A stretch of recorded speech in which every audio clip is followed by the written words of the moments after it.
Bonjour tout le monde, bienvenue dans votre émission Mining Leaders.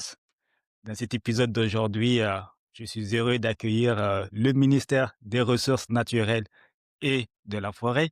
Et j'ai pour invité Patrice Roy et Bonjour.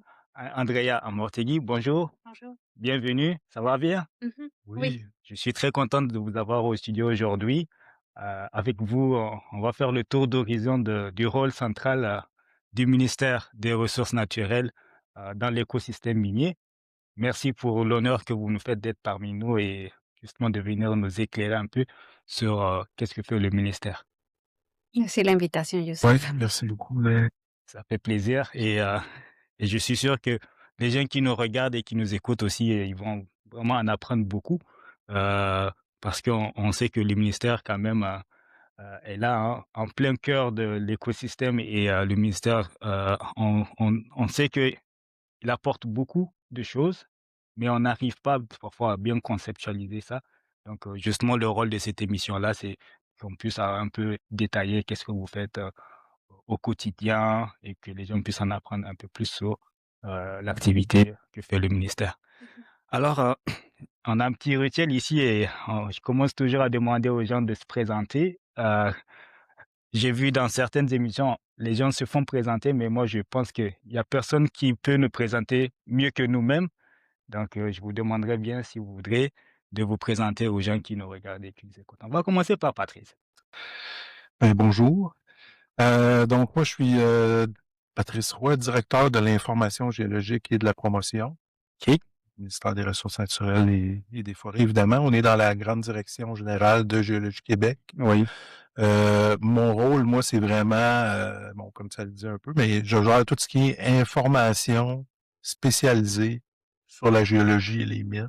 D'accord. Donc, entre autres, on a une base de données qui s'appelle le système d'information géominière, dans le fond, qui est un Oui. système d'information qui regroupe toute l'information qui est disponible Mhm. sur la géologie du Québec, tout ce qui se fait comme travaux d'exploration, de mise en valeur, sur tout ce qui est projet minier aussi au Québec. Donc, on va regrouper ça dans une seule base de données. Donc, c'est un peu, je suis un peu le gardien du patrimoine géologique OK. et minier du Québec. OK. Et j'ai un autre mandat aussi qui est tout ce qui est la promotion aussi du potentiel minéral du Québec D'accord. et de nos entreprises. Puis ce rôle-là a pris beaucoup d'importance avec le plan pour la valorisation des minéraux critiques et stratégiques. Oui. Donc ça veut dire aussi promouvoir tout l'écosystème minier québécois, ce qui nous distingue à l'échelle internationale, ce qui fait que le Québec est un bon endroit pour développer des projets miniers et des alliances. Oui. Oui. Donc ça, c'est aussi une partie importante là, de mon rôle. OK. On va dire un double chapeau.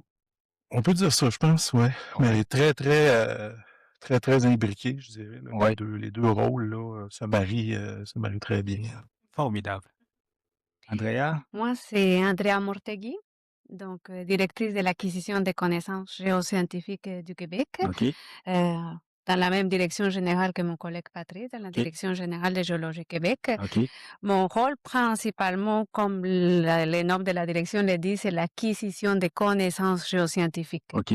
Donc, c'est la direction où il y a plus de géologues au ministère et ces géologues partent sur le terrain tout l'été, la plupart de l'été, Oui. et ils vont acquérir des données géologiques de D'accord. différentes façons. Soit c'est pour la cartographie du roc, Mhm. soit pour la métallogénie, les quaternaires, la géophysique, la géochimie. OK. Et toutes ces données, à la fin de l'été, ils viennent les traiter, les analyser, ils les produisent en forme de rapports qui D'accord. vont venir, en quelque sorte, donner différents types d'informations qu'on discutera au long de ces Bien sûr. reportages Bien sûr. pour la connaissance géologique du Québec. D'accord. D'accord. Donc là, vraiment, on est très, très chanceux d'avoir quand même deux directions importantes et qui touchent directement à la phase on va dire ça, en amont, hein, de l'industrie. Ouais. Donc, c'est qu'est-ce qu'on cherche aussi là à travers, cet épisode-là pour qu'on puisse voir comment les actions que vous menez arrivent à créer des résultats réels sur le terrain et aider l'industrie à continuer à s'améliorer, à performer. Heu et justement là, je vais commencer à poser la première question à Patrice. En Ça fait combien de temps que vous travaillez pour le ministère? Ça fait près de 25 ans. Donc, ça va faire 25 ans là, au printemps Waouh! que je suis au ministère. Waouh! Donc, j'ai commencé comme géologue OK, cartographe OK. en 2001. Puis, j'ai fait ça quand même plusieurs années Ouais, ouais. dans le Grand Nord québécois, en Abitibi beaucoup, OK, secteur où j'ai travaillé. Puis ensuite, ben, je me suis dirigé davantage vers la gestion là, quand ça coïncidait un peu avec l'arrivée de ma fille, la première, OK, OK, où j'ai changé. J'ai été adjoint scientifique au directeur général de Géologie Québec de l'époque, OK, où là, j'ai appris plus l'aspect gestion, je dirais, des ressources naturelles, puis OK. particulièrement du Oui, secteur minier. Ensuite de ça, j'ai occupé le poste que André occupe maintenant, là, OK. sa version précédente, si je peux Oui, dire. Donc, pendant de 2011 à 2018, j'étais en charge des travaux géoscientifiques. Ensuite, je me suis dirigé davantage plus vers travailler au niveau de la planification stratégique. Donc, entre autres, là, le plan pour la valorisation des minéraux critiques et stratégiques. Là, d'accord. ben, depuis 2 ans et demi, là, maintenant, je suis à la direction de l'information géologique et de la promotion. Fait que c'est un peu les 4 grands jalons, je dirais, de ma OK. carrière au Waouh! ministère. Andrea, comment qu'on arrive au ministère? Comment qu'on travaille? Si, mettons, moi, je suis un jeune et que je suis intéressé à travailler pour le ministère. Comment ça commence où? Ah, ça dépend, hein, on peut prendre plusieurs ça dépend qu'est-ce qu'on veut, hein, qu'est-ce qu'on OK. veut faire. Moi, par exemple, j'étais à l'université. J'ai fait un postdoctorat à Montréal, à OK. l'UQAM. J'ai travaillé avec, 2 professeurs qui, reconnus, Michel Gébrac et Anna Tremblay Mmh. et j'ai eu la chance d'avoir une offre directement du directeur général de Géologie Québec à l'époque, Robert Oui. Marquis. À l'époque, il fallait faire des examens gouvernementaux. Mmh. J'ai présenté les examens et au-delà de toutes mes attentes, j'ai réussi les examens. Je pensais que j'allais jamais réussir ces examens. Je venais d'arriver au Québec, hein, OK, je suis une nouvelle québécoise, comme on OK. dit. Je suis Oui, arrivée en 2008. d'accord. Donc, je pensais pas réussir les examens et puis finalement, je les ai eus. En 2010, je suis partie à Val-d'Or. OK, À Val-d'Or, comme conseillère stratégique et scientifique, au directeur général OK. à l'époque. Donc ça, c'était une façon.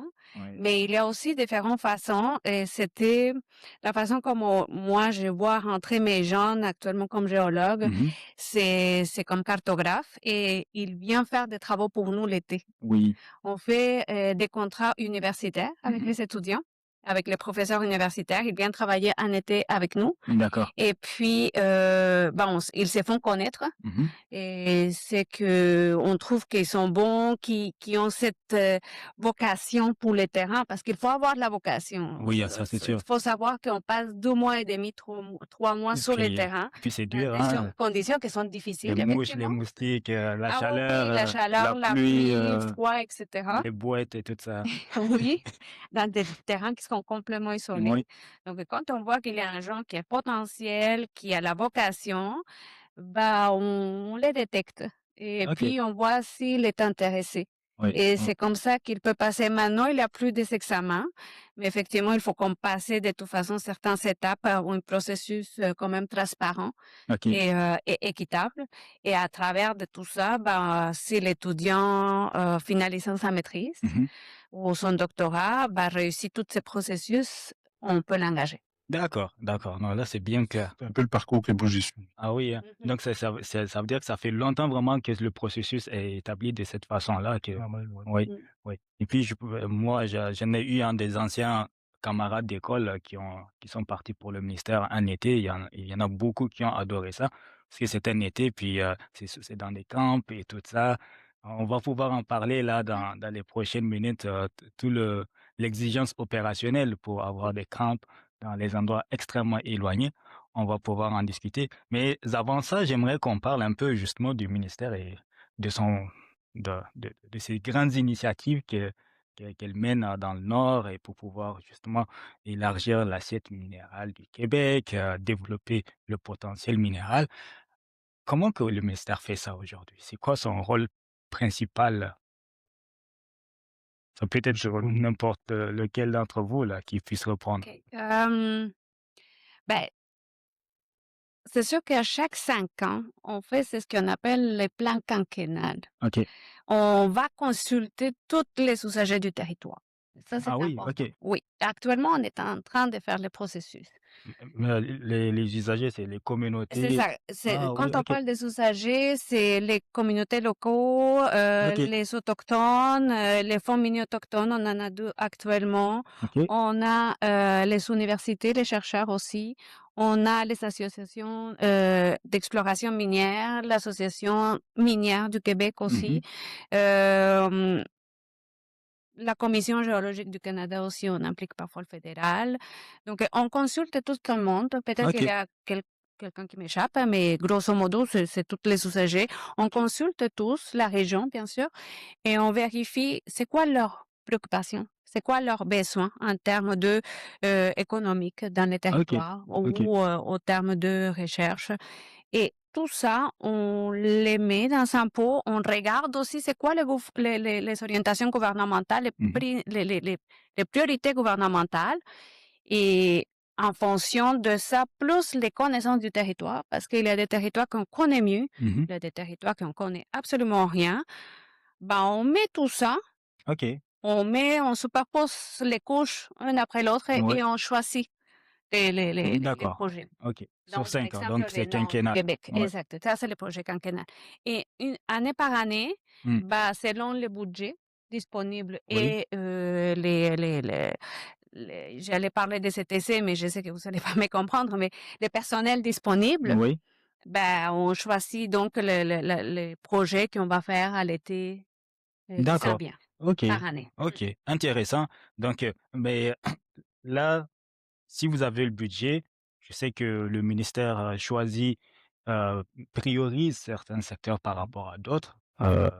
Comment ça se fait ce choix-là? Est-ce que c'est dû, justement à la dynamique de l'industrie? Mettons que si maintenant l'industrie, cherche plutôt du cuivre et que de l'or, on va plutôt peut-être aller travailler dans des secteurs où il y a plus de cuivre pour aider à développer la connaissance géologique. Comment ça se fait la priorisation des secteurs que vous choisissez? En tant que gouvernement, on ne peut pas prioriser une substance comme telle. OK. Ça, c'est la première chose à savoir. Et l'autre chose, c'est que quand on va sur le terrain, on ne sait pas qu'est-ce qu'on va retrouver. Ah oui, ça Donc, c'est on ne sûr. peut pas prioriser non plus. OK. Donc, le choix s'est fait en fonction de ce que je viens de vous dire. Ah oui, c'est vraiment les C'est couches et vraiment la consultation des parties exactement. prenantes. OK. C'est les priorités gouvernementales, l'état de la connaissance du territoire aussi Mmh. et les parties prenantes, dont l'industrie. D'accord. Mais il y a aussi toutes les autres usagers du territoire parce que, Mmh. comme je vous dis, en tant que gouvernement, il faut qu'on soit équitable en termes des autres usagers des terrains. Oui, oui, oui, oui. Non, ça, c'est bien compris. Tu vois, moi, j'ai toujours pensé que, bon, on, on choisit tel secteur parce qu'il y a tel type de commodité qu'on pense qui serait intéressant à aller chercher là. Mais là, merci vraiment d'avoir, en tout cas, éclairé cette... C'est vrai qu'actuellement, il y a quand même les minéraux critiques stratégiques et il y a un plan qui est développé en fonction de ces minéraux critiques Oui, qu'on va pouvoir stratégiques en et il y parler a plus des tard. orientations qui sont là-dedans. Donc ça fait partie des priorités, des orientations que le gouvernement nous donne pour développer. D'accord. Donc ça fait partie des choix. OK. Donc, il y a des choses que vous définissez, puis il y a des choses qui viennent vraiment du gouvernement selon ses politiques, qu'elle met en place. OK. Mhm. OK. Est-ce que tu as quelque chose à rajouter, Patrice, dans ce Ben, c'est sens-là? sûr, tu sais, les politiques vont influencer parce que, bon, si on prend les minéraux critiques et stratégiques, Mhm. il y a plusieurs substances là-dedans Oui. qu'on cherchait pas il y a 25 ans. Oui. Donc, c'est sûr que faut quand même, tu sais, prendre le temps de regarder, ben, dans quel environnement on va les retrouver, Mhm. ces Ouais. substances-là. Puis ça peut avoir, tu sais, une influence sur les secteurs qui vont être travaillés de ce point de vue-là. Mm. Mais en même temps, tu sais, quand les travaux sont réalisés, on sait pas toujours ce que sur le territoire. C'est pour ça. Ouais, ouais, bien sûr. Bien sûr. Ouais. Mais c'est sûr que comme gouvernement, on a aussi à prendre en compte les politiques gouvernementales. Ouais, C'est bien ça. ouais, Mmh. ouais. Mmh. Non, non, c'est bien compris. Avant d'aller un peu dans dans l'information géologique, parce que c'est sûr que les gens, ils vont sur le terrain, ils acquièrent des données, puis là, on sait tous où est-ce que ça va atterrir. On connaît le CIGEOM, cette grosse base de données-là. Mais avant d'aller là, j'aimerais qu'on regarde un peu, toute la partie en amont, vraiment, comme tu dis, parce qu'il y a le budget, il y a le personnel. Le choix a été fait maintenant après les consultations Mmh. de l'endroit où est-ce qu'il faut aller. Maintenant, on rentre dans la planification. Mmh. Heu, Mmh. comment qu'on fait ça? Ah, Et c'est quoi les défis que vous rencontrez? ah oui. Les défis sont parfois ça dépend de l'endroit, hein. OK. Évidemment, il y a des endroits qui sont plus faciles logistiquement. Donc Mmh. un peu, je peux parler du sud du Québec, mais il y a des endroits qui, logistiquement, le défi est beaucoup plus grand. La baie James commence à être un peu plus difficile, mais quand on parle du nord du Québec où il n'y en a pas des routes, ben là, c'est beaucoup plus compliqué et beaucoup plus cher aussi. Mmh. Donc, on parle des appels d'offres publics. Appels d'offres publics, c'est des contrats, c'est maritime, c'est Ah euh, oui, des casse-têtes, OK? L'appel d'offres public pour la nourriture. Comment on ouais, nourrit nos gens dans un camp pendant 3 mois. pendant 3 mois au nord du Québec où il n'y Eh a pas mon de Dieu! route, il y a absolument rien. Comment on fait pour que la nourriture arrive à temps et qu'elle pourrisse pas entre-temps? Parce qu'il y OK. a une santé, une sécurité qu'il faut garantir à tout ce monde aussi. Waouh! Donc, toutes les formations en santé et sécurité, parce que ces personnes, il faut les assurer qu'ils soient bien sur le terrain. Mmh. Toutes les télécommunications. Donc, cette logistique est complexe. Oui, Et oui, oui, parfois, oui. on commence un projet 12 ans en amont à le planifier. 2 12 ans ans. en amont. Waouh! Et après, il y a toutes les validations, tous les contrats, tout ça qu'il faut que ça passe par un processus qui, comme je vous dis, il faut qu'il soit quand même équilibré, équitable, transparent, avec des appels d'offres publics pour que tout le monde puisse soumissionner. Oui. Donc, il y a une validation du budget aussi qui s'est fait. Donc, il y a une personne spécialisée qui les fait dans mon équipe. Je lève mon chapeau à OK. cette personne. Elle On travaille lui fait très, très coucou. fort. Bonjour cette personne si elle nous regarde. Salut Marie. Et avec toutes les personnes qui l'aident à travers de tout ça, parce OK, que c'est toute une équipe qui l'aide. Donc, c'est beaucoup de travail qui s'est d'accord. fait en amont, comme je vous dis, 2 ans en avant ou un an, dépendant de Mmh. la complexité, pour que finalement, nos géologues puissent partir en toute santé et sécurité au nord du Québec ou à la baie James ou au sud, indépendant, soit à la fin de mai ou soit en début juillet. Mmh. OK, Et les aléas de la météo. Ça nous est OK, oui, arrivé aussi, par exemple, d'envoyer des équipes en Nunavik, en nulle part, oui, camp isolé, en 24, le 24, la Saint-Jean, le 24 juin, oui. et les retourner parce que les cas étaient complètement euh, sépultés par la neige. Oh mon Dieu! Donc, Le 24 juin en le plus. 24 juin. Donc, c'était impossible qu'ils restent là-bas. Il a fallu les retourner 2, 3 semaines après. Donc tout ça, c'est des aléas qu'on peut pas contrôler. Non, non, c'est Donc, ça. Non, c'est bon à logistiquement, savoir. c'est extrêmement compliqué. C'est très bien à Les sa carburants aussi, le hein, envoyer carburant, les ouais. barils, l'hélicoptère, tout ça, oui, ça demande On se beaucoup. rend pas compte de ce défi-là. C'est aussi ça qui m'intéresse dans cette émission-là, c'est qu'on voit qu'est-ce qui se passe en arrière, Mhm, dans les coulisses, parce qu'on sait que le ministère, tout ce qu'on a en tête pour ceux qui n'ont pas travaillé, même ceux qui travaillent parfois, ils sont pas impliqués dans la planification, ceux qui sont sur le terrain. Donc, tout ce que vous nous dites là, ça, c'est juste les défis au niveau de la planification logistique. mhm, Il y a tous les défis dans la mise en opération aussi, sur le terrain, les gens mhm, qui sont là et par la suite aussi. Fait que c'est tout un spectre complexe qui est là et les gens ne réalisent pas comment le ministère passe au travers de tout ça pour pouvoir apporter l'information. Que nous, on est bien content d'avoir le CIGIOM, on clique et puis on a toute l'information et une fenêtre qui s'ouvre. Mais il y a énormément de travail qui est abattu et que mhm. les gens. Donc, c'est vraiment intéressant de savoir ça. Et maintenant, une fois que la planification est faite, vous décidez, vous faites les embauches, vous envoyez les gens sur le terrain. Vous restez en contact Bien sûr. et comment que ça se gère? Est-ce que ça vous est déjà arrivé d'être entré en panique parce que quelque chose s'est passé sur un camp? Les feux de forêt, donc. Oh là là là, Ouais. oui, c'est vrai. C'est vrai. Je vous donne un bel exemple OK.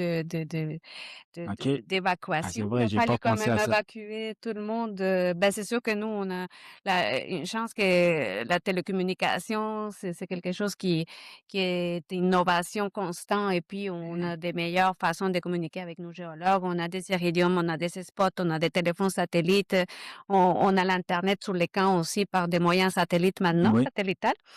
Mais il a fallu, en 2023, évacuer plusieurs équipes à cause de ça. Wow. Donc oui, il a fallu quand même les appeler, être en contact avec la SOPFEU tous les jours, voir qu'est-ce qui s'est passé, les retourner en toute sécurité. C'était tous les jours, samedi, dimanche, 24 sur 24. Mon Dieu. C'était vraiment pas évident. Eh bien, Et oui, les géologues étaient impliqués là-dessus pendant que les gens étaient, oui, ils suivaient dans les nouvelles les feux de forêt et puis il faisait bien chaud et puis oui, peut-être pour oui. certains était agréable au bord d'une piscine. Nous, avec mon équipe, eh ben, on travaillait 24 sur 24 pour pouvoir sortir les gens en toute sécurité. Wow. Mm. Ça, c'est tous les défis. Hein. On parle même pas là des défis financiers parce qu'amener un hélicoptère pour 3 mois, moi, j'ai eu à avoir des hélicoptères sur des projets sur lesquels j'ai travaillé. Je sais que ça coûte extrêmement cher. Une grosse partie de la ligne budgétaire est consommée par l'hélicoptère, les jet fuel, toute la santé sécurité en arrière. À cela s'ajoutent tous les défis que vous dites.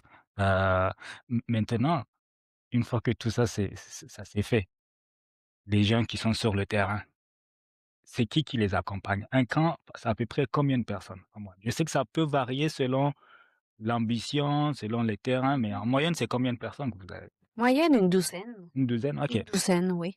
Il y a toujours les chefs et les co-chefs, Oui. que c'est des personnes qui sont aguerries et d'expérience. C'est des géologues chez nous, des géologues permanents au ministère qui ont Mmh. toutes les formations et qui ont des années d'expérience sur le terrain.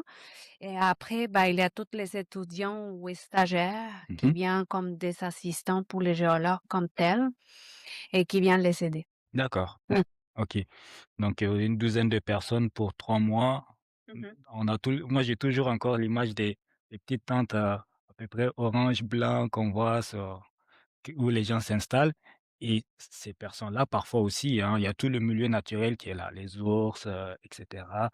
C'est quoi les actions qui sont prises pour Toutes justement les ça? formations en amont. OK. Il y a des formations en amont qui se font par rapport à ça. Et ça dépend de l'endroit où on y Oui. va, là. Si c'est par exemple, les Saguenay, ben, il y a de toute façon toute la formation pour les sources, etc. Mmh. Au nord du Québec, eh ben, c'est sûr que c'est les portes d'armes à feu aussi qui se fait parce qu'il y a plus de danger pour les sources blanches. Oui, Ça oui. dépend. Les formations santé-sécurité, secourisme en milieu isolé, conduite de camions en milieu forestier. Il y a beaucoup, beaucoup de formations qui se font en amont et ce n'est pas que nous géologues qui les suivent, c'est aussi tous les étudiants ou stagiaires qui sont sur le OK. terrain qui les suivent. Oui, tout le monde, hein, oui. Exact. OK, OK. Non, très bien, c'est vraiment très bien expliqué.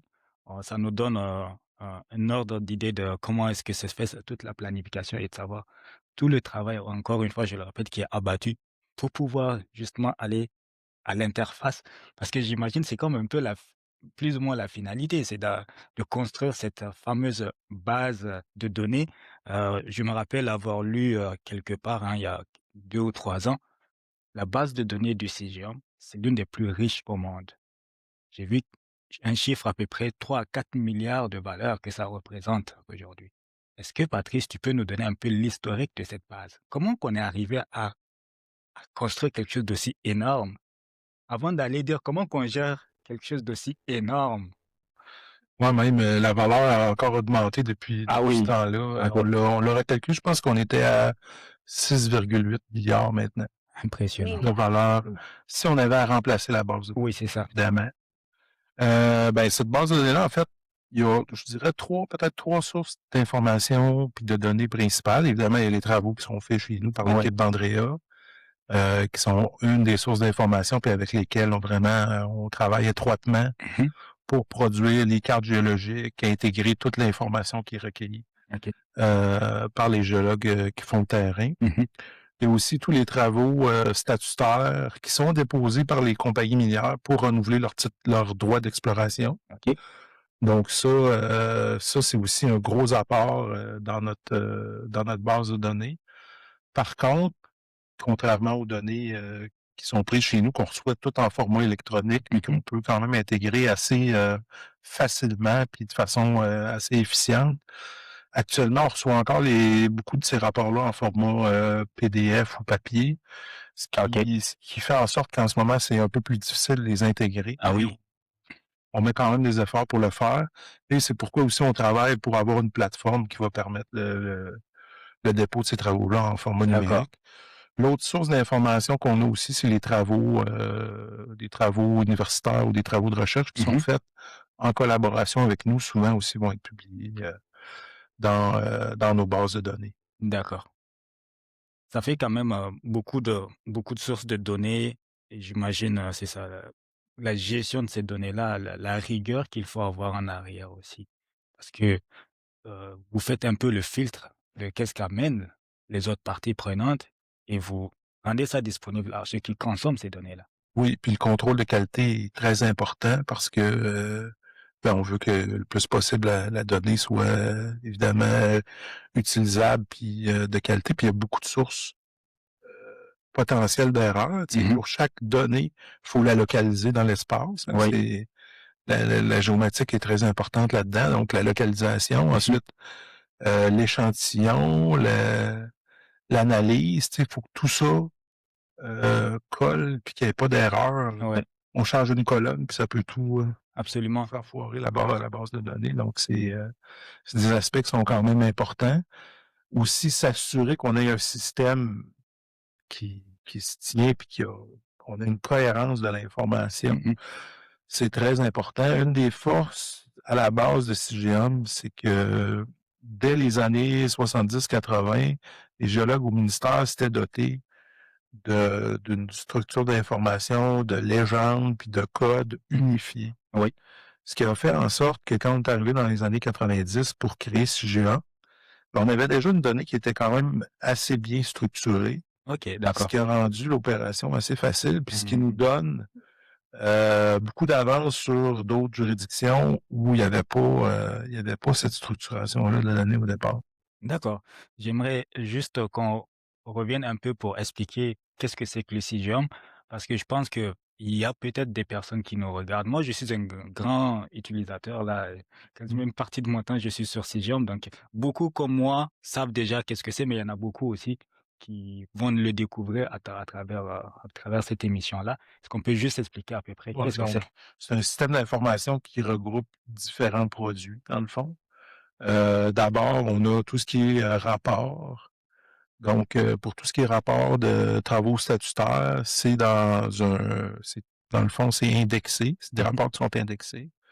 Et on va les retrouver. Donc, ça veut dire qu'on peut faire des recherches bibliographiques, les trouver. Puis, ils sont publiés dans une base de données qui s'appelle Examine. Donc, ça, OK. c'est vraiment pour consulter des documents. Mhm.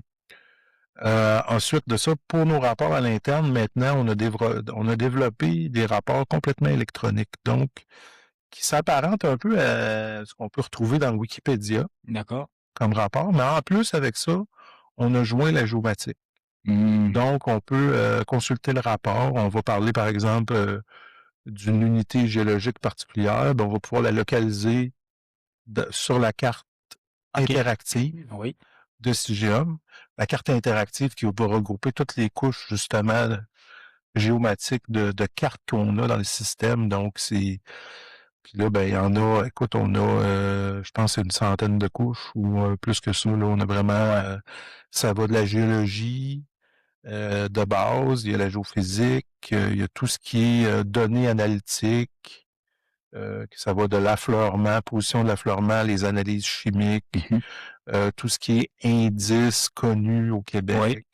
On a aussi l'information sur l'activité minière maintenant qu'on a ajouté, donc les projets d'exploration qui sont publics, les projets miniers, les mines, on va trouver, dans le fond, toute une gamme d'informations qu'on peut visualiser sur cette carte-là. Et puis, on a aussi toute une gamme de services web. Donc là, si on va, on peut télécharger de l'information qui va être Oui. dans la base de données ou on peut l'utiliser comme référence dans un système d'information géoréférencé, donc sans nécessairement la télécharger. Il faut y avoir des liens qu'on amène dans un logiciel pour pouvoir, Visualiser. WMS et cetera. OK. Exact, OK. exactement. Les services WMS ou WFS. Donc, on met, par exemple, une carte géophysique en référence dans notre espace de travail. Ça évite d'avoir à télécharger toute l'information derrière Mmh. qui peut être lourde, là. Ouais. Non, ça rend tellement la vie facile, aux utilisateurs et aux professionnels en tout cas surtout du côté de l'exploration, d'avoir accès à une telle quantité de données structurées, bien organisées, heu, malgré que bon, par moment, certains parlent de quelques échantillons qui sont pas à la bonne place, mais quand on regarde l'énormité de données, on ça c'est très marginal en Et puis réalité. ça, c'est important aussi, c'est que si les jeunes font part d'erreurs, évidemment, on fait les corrections, là. Oui, oui, c'est vrai. Puis moi, je le confirme parce que l'année dernière ou il y a 2 ans à peu près, moi, j'ai contacté le ministère par rapport à la position d'un site minier où est-ce que je travaillais, qui était pas positionné à la bonne place. Puis quelques jours après, ça a été justement remis à la bonne place. Ça, c'était justement dans le cadre des projets d'exploration. Maintenant, tu sais, il y a les petites cellules qui sortent pour dire que telle compagnie est dans tel secteur. Donc, c'était dans ce cadre-là. Et justement, pour en parler, il y a toute cette nouveauté-là qu'on a vu, hein, apparaître sur le CIGEOM, ces dernières années, des nouveaux champs qui s'ouvrent comme justement les mini-activités. Ça veut dire que vous modernisez beaucoup à la base de En données, continu. en continu. Si on est en amélioration continue de la base de données, bon, c'est une base de données maintenant qui a une trentaine d'années. Les technologies évoluent, donc il faut migrer, évidemment, les technologies qui sont derrière, mais aussi les besoins de l'industrie changent. Donc, il faut adapter nos produits aussi aux besoins de l'industrie ou de la clientèle grand public. Parce que de plus en plus, le grand public s'intéresse, ou les communautés autochtones, ou le Ah, milieu ben oui, régional oui, oui. s'intéressent au travail qu'on fait, veulent savoir l'activité qu'il y a sur leur territoire. OK, oui, Donc, oui. dans un souci aussi de transparence, puis aussi pour, ben, c'est ça, être en mesure d'informer, que ce soit nos autorités ou des milieux régionaux, ben, ces informations-là prennent beaucoup d'importance. Et en tout cas, dans mon expérience, c'est toujours plus facile quand on joue carte sur table puis qu'on donne l'information de façon transparente. Mmh. Ça facilite les relations. Ouais, ouais, ouais. Donc, c'est un aspect important qu'on est en train de développer beaucoup. On travaille sur des produits qui sont mieux adaptés à la clientèle grand public. C'est Mmh. parce qu'évidemment, si GA, si on va, par exemple, sur la carte interactive, mais c'est pour des utilisateurs avertis, pour des géologues, pour des Ouais. gens du secteur minier. Mais là, comment on peut utiliser les données, la richesse de la base de données pour donner une information plus claire, plus limpide aux Utilisateur, utilisateurs. oui, ouais. Et il y a combien de personnes qui sont derrière tout ça justement? À peu près? Ben, mon équipe, tu vois, on est rendu à peu près, je pense que c'est 25. OK, quand même, hein, c'est un gros chiffre. Donc, il y a différents départements là-dedans, hein. J'ai des géologues qui vont, eux autres, faire davantage l'intégration, le contrôle de la qualité, si on OK. veut. J'ai des agents des bibliotechniciennes qui, eux autres, vont intégrer, vont faire l'indexation des documents. D'accord. J'ai des techniciens géomatiques qui vont faire les cartes, entre autres, pour les géologues de l'équipe d'Andrea. J'ai aussi des géomaticiens qui, eux autres, font le pont entre la géologie puis l'interface technologique. Donc, Mmh. ils vont s'assurer que chaque base de données a la structure qu'on a besoin pour répondre aux besoins des différentes clientèles, que ce soit les géologues du terrain Mmh. ou la clientèle d'exploration, par exemple. D'accord, d'accord. Patrice, quand vous vous présentez là, vous avez parlé de votre deuxième mandat, la promotion. Mhm. Est-ce que vous pouvez nous expliquer à peu près à quoi consiste ce volet-là de vos responsabilités? Oui, ben, en fait, c'est un volet qui a pris beaucoup d'ampleur là, avec le plan pour la valorisation des minéraux critiques et stratégiques. Bon, on sait que les minéraux critiques et stratégiques, c'est assez nouveau. Bon, avec ça, on avait un mandat évidemment, promouvoir notre potentiel. Le premier mandat, c'est promouvoir notre potentiel minéral. Donc, c'est pour ça on fait des travaux de terrain. On veut s'assurer que pour faire ressortir les secteurs où il y a un meilleur potentiel, donc promouvoir ce potentiel-là auprès des compagnies qui font de l'exploration. Ça, c'est déjà une première chose. Puis attirer des nouveaux joueurs à venir investir au Québec. Bon, ensuite, quand on développe des projets plus avancés, mais puis même tout au long de la chaîne, je dirais, le financement est très important de ces projets-là. D'accord. Donc, de promouvoir, nous, l'écosystème qu'on offre au Québec. Donc, c'est important quels sont les avantages de venir faire des affaires au Québec. On veut aussi attirer des investissements dans les projets qui ont cours au Québec. On sait, là, aujourd'hui, développer des projets miniers, là, on parle de milliards de dollars. Hein. Oui, c'est rendu là. Donc, parfois plusieurs milliards. Donc, c'est des projets qui sont extrêmement coûteux, donc qui nécessitent de mobiliser énormément de capitaux. Et avant l'exploitation, ce ne sont que des dépenses. Oui. Ça, faut le souligner. Donc, c'est très incertain. Le risque est là. Le risque, évidemment, est là tout au long de la chaîne, même s'il diminue à mesure qu'on d'avance dans le processus de développement minier. Le risque diminue, mais l'investissement nécessaire pour avancer augmente. Donc, pour nous, c'est vraiment important de vendre notre écosystème, d'aider nos entreprises à faire du maillage. Et une particularité aussi qui ressort avec les minéraux critiques et stratégiques, c'est pas comme les marchés traditionnels de l'or ou des métaux de base où on a des marchés mondiaux sur lesquels on peut vendre nos commodités. Il faut s'assurer aussi qu'on a des acheteurs. Il faut développer notre marché. Donc, avoir un acquéreur qui, lui, va faire quelque chose avec, mettons, le lithium. Ouais, c'est beau, on exploite du lithium. Bon, il faut le transformer aussi.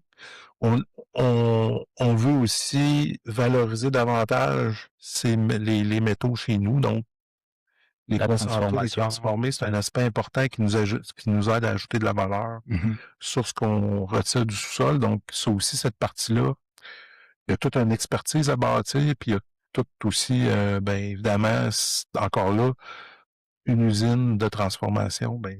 Encore là, on parle de centaines de millions, voire milliards de dollars. Ça peut s'approcher des milliards, ouais. C'est une industrie qui nécessite énormément de ressources. Et c'est pour ça que la promotion joue un rôle très important pour positionner le Québec sur l'échelle mondiale dans les principaux marchés miniers. Et puis auprès des investisseurs, puis auprès aussi de plus en plus d'autres pays qui ont des besoins en minéraux. On le sait aujourd'hui, là, quand on parle de minéraux critiques et stratégiques, une bonne partie, le marché est contrôlé par la Chine. Donc, en Occident, plusieurs pays, que ce soit en Europe ou on le voit aux États-Unis aussi, notre voisin cherchent à sécuriser leur approvisionnement dans ces métaux-là. En Europe, aujourd'hui, si on fait exclusion de la Scandinavie, il y a quand même très peu de production minière dans les grandes économies comme l'Allemagne puis la France. Donc, eux autres ont besoin aussi d'approvisionnement, ces pays-là. Oui. Et justement, pour aller dans la même veine que tu viens d'aborder, les minéraux critiques et stratégiques, on sait que, en tout cas, le Québec a un sous-sol qui est très riche en une grande diversité de minéraux. Pendant longtemps, les gens se sont focalisés sur d'autres commodités, l'or, le cuivre, le zinc. Et ces dernières années, on a fait face à ce grand engouement pour le Québec de la part de beaucoup de promoteurs qui viennent de l'étranger. Au niveau du ministère, comment vous avez accueilli ça? C'est vrai que c'est positif, mais est-ce que ça a apporté des défis en particulier ou... Ça a apporté des défis, mais c'était une opportunité aussi. Une occasion pour nous, parce qu'on était les premiers à lancer un plan pour la valorisation des minéraux critiques et stratégiques. Donc, je pense qu'on s'est un peu positionné comme un leader au Canada. Oui, c'est ça. Et puis, ça nous a permis, au cours des dernières années, de maintenir les investissements en exploration et mise en valeur au Québec, alors que nos compétiteurs comme l'Ontario ou la Colombie-Britannique, eux, les investissements ont fléchi. Donc, ça nous a donné un certain avantage. C'est sûr que ça a rebrassé un peu les investissements, un peu moins dans l'or, un peu plus dans le lithium ou dans le graphite, par exemple, qui, eux, ont suscité beaucoup d'intérêt. c'est certain, comme je disais, il y a des défis, entre autres, au niveau de la transformation, au niveau des marchés, au niveau de la connaissance aussi, parce que comme on explorait moins pour ces substances-là dans le passé, Mhm. on a moins mis en valeur la connaissance Oui, pour ces substances-là aussi. Donc, ça nécessite, nous autres aussi, là, d'adapter nos façons de faire là-dessus, c'est certain. oui, pour pouvoir vraiment accompagner cette dynamique-là, parce qu'en tout cas, on l'a ressenti, hein, il y a 3 ou 4 ans, là, c'était devenu comme une espèce de folie dans l'industrie. Là, tout le monde cherchait des mineurs critiques et stratégiques. Parce que justement, la politique était là pour accompagner. Et récemment, j'ai cru avoir vu passer une nouvelle politique. Je ne sais pas si c'est le cas, mais je pense que j'avais vu une annonce d'une nouvelle politique pour les minéraux critiques aussi de la part du gouvernement. Oui, Ce qui c'était est, lancé récemment la nouvelle stratégie pour la valorisation des ouais, minéraux critiques et stratégiques ça change quoi du précédent? 2025-2031. Qu'est-ce qui a Ben, changé? qu'est-ce qui a changé? En fait, je dirais la première stratégie nous a permis vraiment de mettre le Québec au cœur du secteur minier mondial. On s'est Mhm. positionné. OK. Comme je le disais, on a réussi à attirer quand même des investissements dans une période où c'était plus difficile, puis qu'on voyait les investissements diminuer ailleurs. Mhm. Ben nous, on a réussi à en attirer, entre autres dans le lithium. Les investissements australiens sont passés de 70 millions à 1 milliard au Québec, Wow. principalement, je dirais, dans le lithium. Ben ça, c'est quand même des impacts importants. On est passé de moins d'une trentaine de projets miniers à plus d'une cinquantaine. Donc, c'est des impacts quand même, je pense qu'on a noté à la suite du plan. Donc là, maintenant, ce qu'on veut, c'est beaucoup travailler à concrétiser des projets miniers. Mhm. Donc, ça, il y a encore des défis de ce côté-là. Donc, la nouvelle stratégie, ben, a comme objectif, entre autres, de faire ça. Donc, puis là, là-dedans, il y a plusieurs enjeux, évidemment, au niveau, encore là, ben, on garde la connaissance, la transformation, les infrastructures. Mhm. Ça nous prend des infrastructures pour soutenir ces mines-là. Mhm. Puis, bon, dans certains cas, sont dans des secteurs plus isolés. Donc, il faut s'assurer qu'on va être capable d'alimenter ces mines-là en énergie, d'acheminer Le le matériel. Ouais. minerai ou le concentrer vers des centres de transformation. Il faut aussi s'assurer qu'il y ait des retombées pour les communautés aussi. Ça, c'est un aspect important aussi qu'on avait moins regardé dans le premier plan parce que ben il y avait pas encore de mine de ce côté-là, mais là, ça s'en vient. Donc, c'est un aspect qui est important. Maximiser les retombées, s'assurer d'un développement harmonieux avec les milieux d'accueil. D'accord. Puis ben continuer ce qu'on a commencé aussi quand même. Il y a des choses qu'il faut poursuivre. Il faut continuer d'améliorer les connaissances. Il faut continuer à soutenir la recherche-innovation pour des nouveaux procédés Mm. qui vont nous permettre d'être plus compétitifs, puis de développer notre expertise Mhm. pour bien se positionner, là, notamment au niveau de la transformation. D'accord. Fait que c'est plusieurs défis là, qui Ah, demeurent et que la stratégie va supporter. non, c'est bon, c'est que du positif, je pense, pour l'industrie. Ce qui est bon à voir, c'est surtout cette volonté de la part du gouvernement d'accompagner l'industrie dans cet élan-là, parce qu'il y a la compétitivité mondiale qui est là aussi. Donc, il faut être capable de se positionner pour avoir des avantages compétitifs importants ici chez nous. Andrea, comment cela se résulte au niveau de ton département, à toi, de ta direction, ce nouveau plan-là, faire matcher ça avec ton plan quinquennal pour les années à venir? Comment tu vois C'était plus des projets. plus de projets? Parce que ces plans comme tel a amené un certain budget. OK, Donc, ce budget a été fait pour mener plus de projets, pour amener plus de découvertes en d'accord. minéraux critiques et stratégiques pour le Mmh. Québec. Et ça nous a permis aussi de développer une filière, une branche qui avait été déjà développée, mais que par des questions à travers du temps a été comme laissée de côté. On a réussi à la reprendre. C'était la métallogénie. OK. Donc, elle nous permet de cibler de façon plus ponctuelle et plus détaillée certains minéraux critiques et stratégiques au Québec. Donc, actuellement, on mène des projets de graphite, Mmh. on met des projets de terres rares, on mène aussi des projets de lithium, sur le Mmh. lithium. Donc, ça nous a permis de développer cette branche qu'on avait laissée un peu de côté.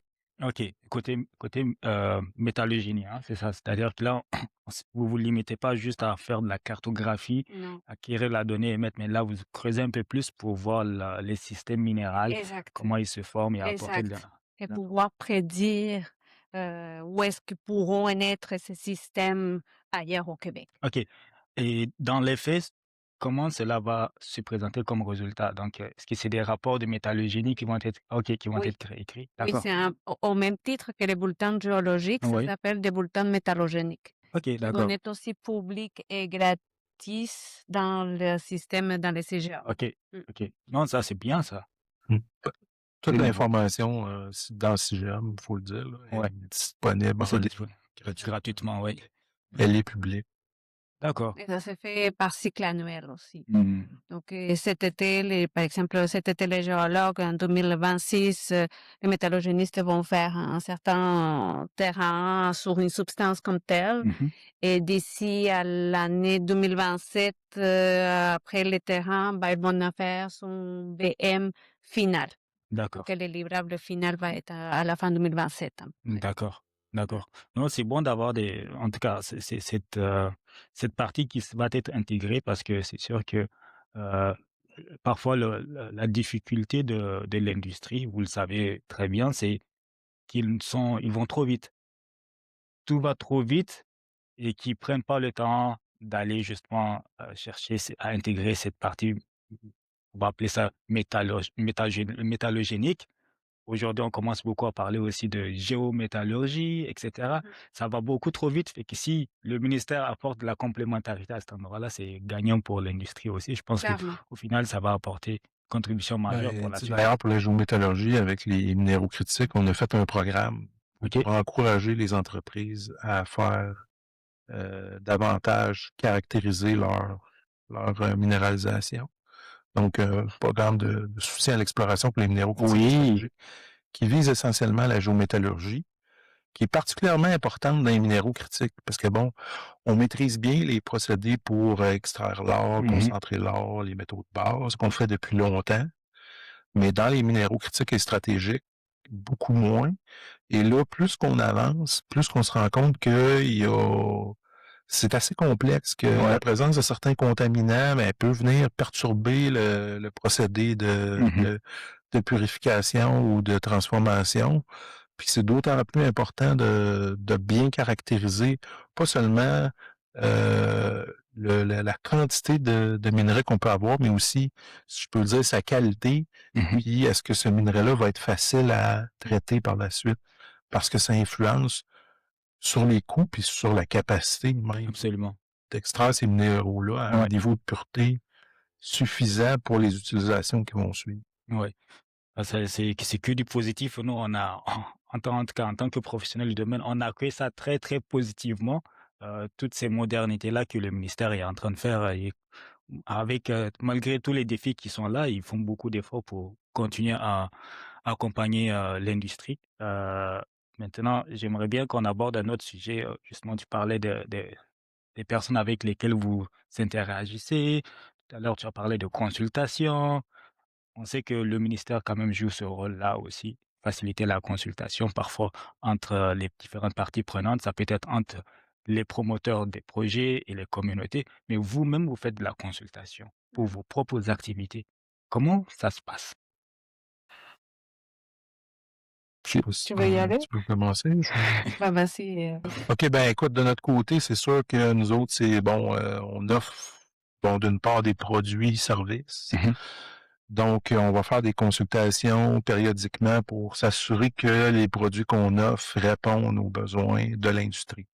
Fait que c'est sûr que dans ces consultations-là, on va cibler en premier lieu les gens de l'industrie, des universités, des utilisateurs avertis D'accord. de l'information. Mm. Donc ça, on va le faire périodiquement, je dirais peut-être aux aux 2 ou 3 ans, tu sais, pour se donner le temps de mettre en place ensuite les solutions.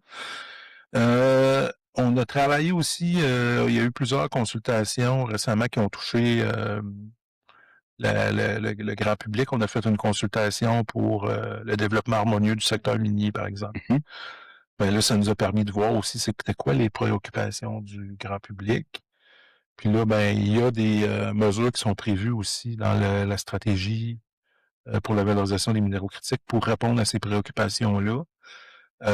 C'est pour ça aussi qu'on fait davantage, on essaie de vulgariser davantage l'information. Mmh. Maintenant, toute l'information grand public aussi passe par québec.ca, qui est la plateforme gouvernementale D'accord, OK. d'information. Quand on cherche une information précise, mais on peut passer par cette plateforme-là. Donc ça, c'est un côté. Puis à travers ces sites-là aussi, ils vont faire, ils vont monitorer, ben, ils vont demander au client s'il est satisfait, s'il a trouvé l'information qu'il cherchait. Ils vont aussi voir c'est quoi l'achalandage. Donc, il va y avoir des statistiques derrière qui vont être utilisées pour de l'information. Moi, j'ai le côté promotion aussi. Ben là, on va travailler beaucoup avec les promoteurs. Donc Mmh. là, on va parfois les sonder aussi sur les besoins. On on a commencé à faire avec la nouvelle stratégie, on a commencé à faire des missions en collaboration. On travaille beaucoup en promotion en collaboration avec Investissement Québec, OK. avec SOCEM, avec aussi la Société du Plan Nord, avec le ministère des Relations internationales et de la francophonie. Donc, c'est vraiment un travail d'équipe. Oui. Donc, de ce côté-là aussi, ben là, on travaille à faire du maillage. Donc, c'est de voir c'est quoi les besoins des partenaires Mmh. d'autres pays, les besoins de nos entreprises pour essayer de faire le plus possible des rencontres qui vont être fructueuses pour nos entreprises québécoises. Waouh, waouh. Non, c'est bien de voir la toutes les personnes qui sont dedans, bon, les entités, je vais les appeler comme ça, qui sont dedans, Investissement Québec, SOCEM, et toutes les autres parties.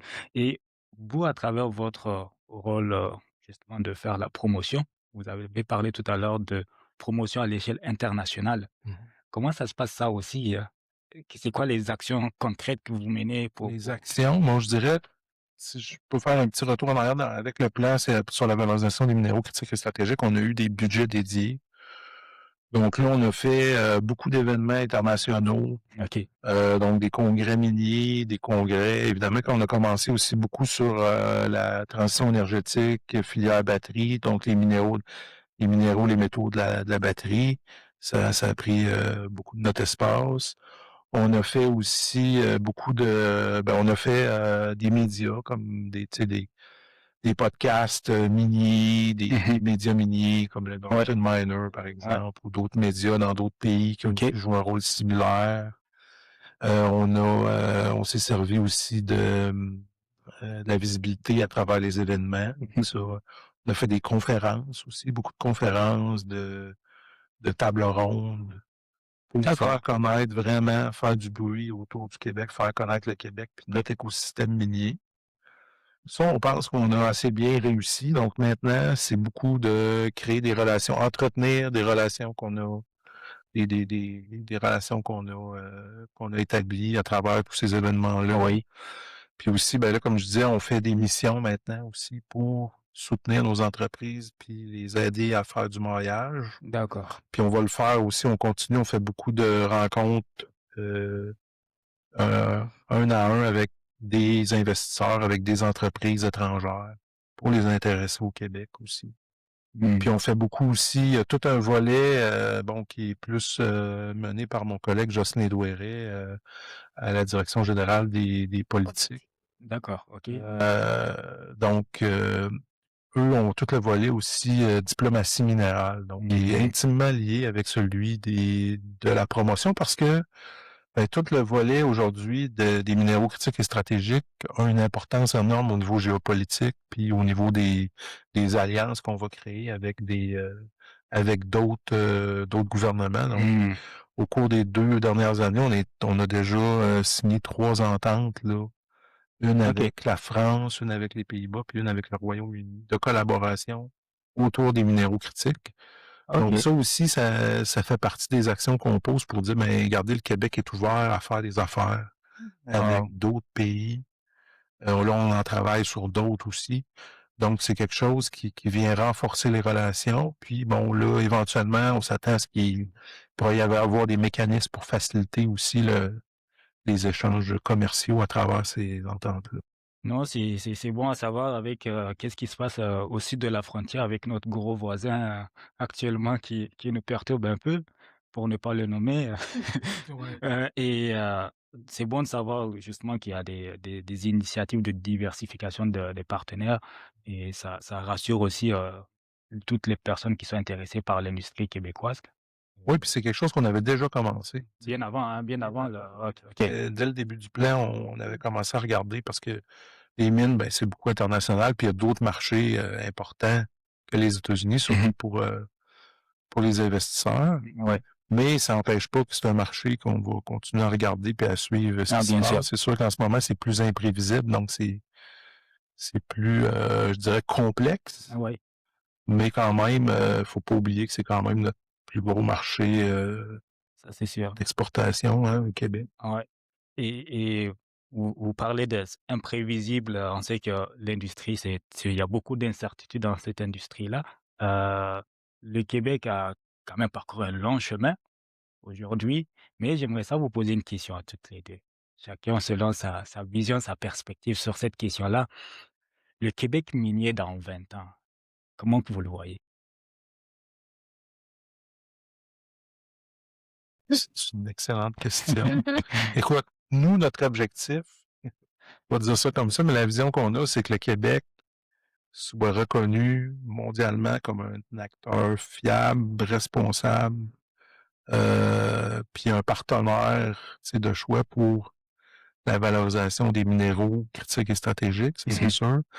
Et aussi que on crée plus de valeur avec ce qu'on extrait, donc on transforme plus ici.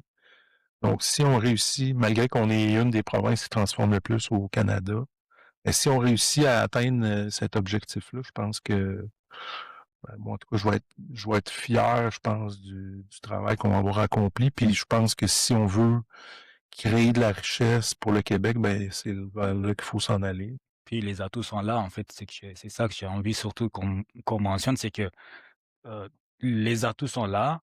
On a tout ce qu'il y a pour faire du Québec vraiment un joyau minéral, et qui est capable de contribuer à la production minérale pour alimenter ceux qui en ont besoin. Et les politiques aussi, visiblement, sont en train d'être mises en place, donc on est bien content.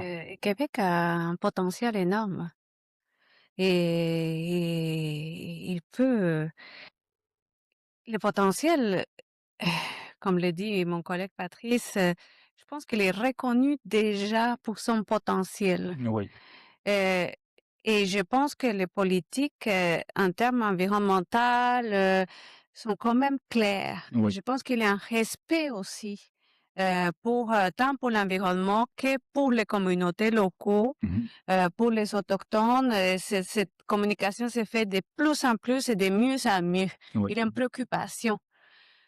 D'ici à 20 ans, moi, je pense qu'on je les vois déjà comme un leader vraiment bien positionné par rapport à ça. D'accord. Solidifié Oui. en termes du marché international. Mmh. Waouh! Bah, c'est sûr que encore une fois, moi, j'y crois Mmh. en ce leadership québécois, parce que comme je le dis, tous les atouts sont là pour aller vers ça. Et comme vous venez de le dire, hein, il y a beaucoup de transparence, beaucoup d'efforts qui sont faits en matière d'environnement, en matière sociale. J'ai eu ici même, un représentant de la communauté CRI, heu, qui travaille pour le Criminal Board, Youssef Larbi. Je sais. Et il disait justement que lui maintenant, avant c'était lui qui courait derrière les PDG des entreprises. Maintenant, c'est eux-mêmes qui viennent par eux-mêmes pour prendre des initiatives. Donc ça, c'est très positif vraiment. Qu'est-ce qu'on voit qui se passe dans notre industrie. On est bien content pour ça et on tire vers la fin de notre émission. Le temps, ça passe vite. Et avant de terminer, peut-être j'aurais une ou 2 autres questions à vous poser. Ça va être plutôt pour les personnes qui nous regardent, qui nous écoutent. Il y a beaucoup de jeunes qui nous regardent dans, un peu partout au Québec et même au-delà, euh, qu'est-ce que vous aimeriez bien partager avec ces jeunes-là au travers de votre background? Ça peut être une histoire, une anecdote, n'importe quoi qui peut leur être utile, de là où est-ce qu'ils sont, de là où est-ce qu'ils nous regardent. Peut-être il y en a qui veulent embrasser l'industrie, il y en a qui se posent des questions, il y en a peut-être qui se disent, aujourd'hui peut-être qu'ils travaillent pour une compagnie, je ne sais pas, Baldor à Rouen, à Chibougamau, et qui se dit, «Moi j'aimerais bien ça peut-être travailler pour le ministère».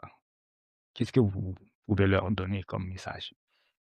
À chacun, hein, individuellement. Ben, tu sais, il y a différents, tu sais, on a parlé de nos 2 parcours à nous, tu sais, on a 2 parcours différents, mais il y a puis bon, je pourrais parler d'autres collègues qui ont fait 25 ans dans l'industrie puis qui maintenant sont chez nous. Oui, Donc il y a différents parcours, tu sais, qui mènent, au ministère, qui mènent au ministère. Puis ben, si vous êtes les jeunes qui sont intéressés, ben qui viennent nous voir, qui appliquent sur les postes les stages et tout sous. ça, ouais.